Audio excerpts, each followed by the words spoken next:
manipulation in remote viewing, tarot, and mediumship. Hey guys, my name is Chris, and this is Occult Universe. And today I want to talk about possible manipulation in the ethereal astral world when it comes to remote viewing, tarot, and mediumship. As anyone in this world can see, everything can be manipulated and controlled because we are in one simulation. So when you think that when you're hearing a medium, seeing a remote viewing, or getting a read from a tarot reader, and that's complete truth, you have to be careful with that because there's a lot of manipulation coming there. And today I want to see more what the cards want to tell us about that, because a lot of it in the spiritual side is being controlled to give you fear of and control the outcome, because we as humans, we control the simulation and we manifest the future. As anyone that follows Cliff High, his data, where he figured out that we as a human collective, we can create this reality with our minds.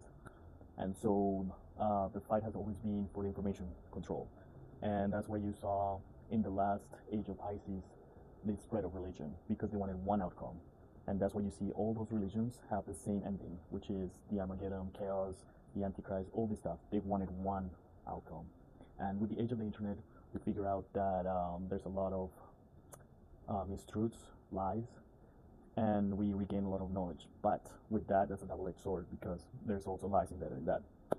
Now, when it comes to the spiritual world, the best way to receive that information, if you're a tarot reader, a medium, or a remote viewer, is to go from a heartfelt center. And also the state of where you're asking from, the vibration, your frequency, where you're coming from. That's where you're gonna get the best answers and who you're asking for. Personally, when I ask the cards, I ask my higher self than nobody else. I don't try to ask an entity or anything. I've done medium work with the cards, which was been really interesting. But then I don't really double with that. I always try to stay with asking my higher self, and usually the best information comes from there. Also, when I do readings for other people, I connect to their higher self to get the best information for their best interpretation of what the information wants to come to them. So first, let's go ask what the spirit wants us to let us know about manipulation in the spirit world.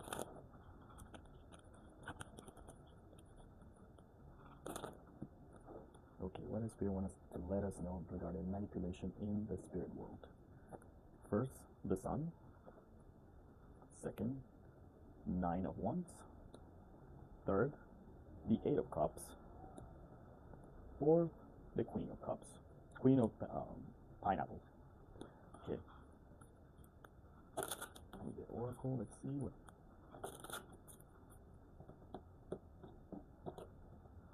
First card we get is Snake. Wow, okay. Second card, Ascending. Third card, Unfinished Business. And fourth card, Hope. Okay. So, first card is very telling. Exposing the snakes. The Sun exposes the lies. Okay. And with the Sun, what we can relate to is vibration. Okay. So, for us in the spirit world, the higher vibration you are on, the most likely you're going to tell what's bullshit and what's not, and how you're going to expose the snakes. But yes, you have to be in a heartfelt center with a high vibration to be able to tell that. But it is happening because of this. So it is happening. You have to be careful who you listen to, and basically feel into that vibration. It's a low vibration. How do you feel inside? How does it make you feel in your intuition center, which is the stomach? You get that empty, weird feeling, or you get a calm feeling from the information you're getting. Second card we get is the 9 of Wands with Ascending. Level up, promotion, progress. Okay, so in this world of mediumship, tarot, remote viewing, we get mentally drained. When I read cards, I can only do it for 1 hour. After that, I'm just mentally drained. So what is it saying? To hold on. We'll hold on to that energy. We're ascending, we're progressing, we're being able to see through the fog. But obviously, this is not easy. Once again, this is telling you to check your energy levels. Yes, you're ascending, but check your levels. Be careful with that. Third, we get Unfinished Business with 8 of Cups, abandoning information, emotional information that is not needed. With Unfinished Business, it's no longer back and forth baggage.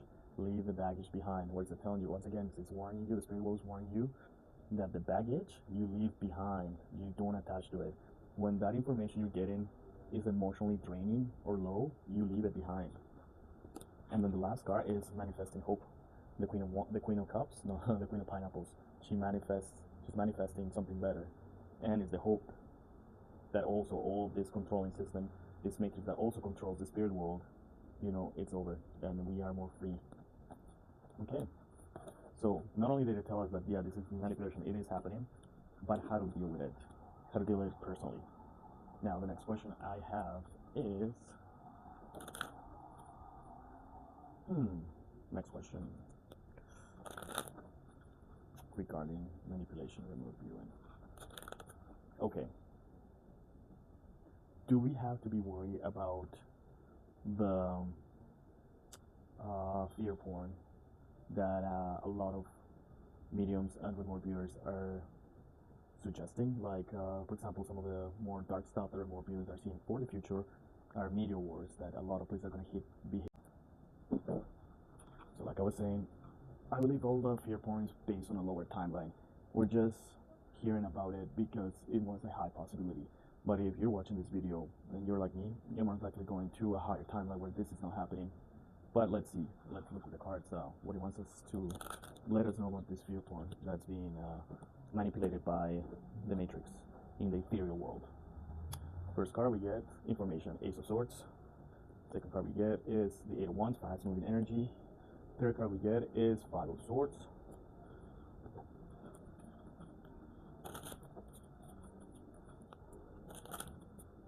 Okay, with the Oracle we get Divine Intervention. Second card we get is Firm. And third card we get is Taboo.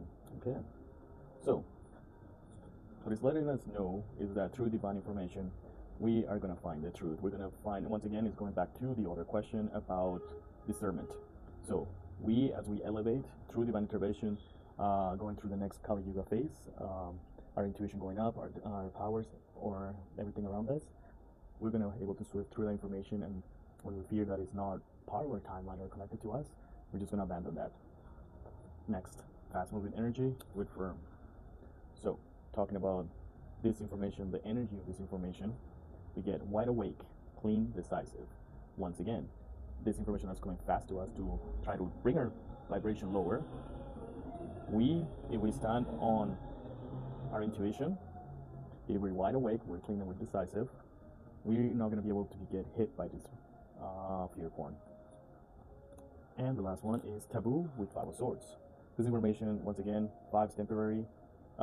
This is not gonna stand soon enough. We're gonna be able to distinguish this. Limit, crime, forbidden love, curiosity. Crime, limit, taboo information. It no longer is gonna hold. Basically, that's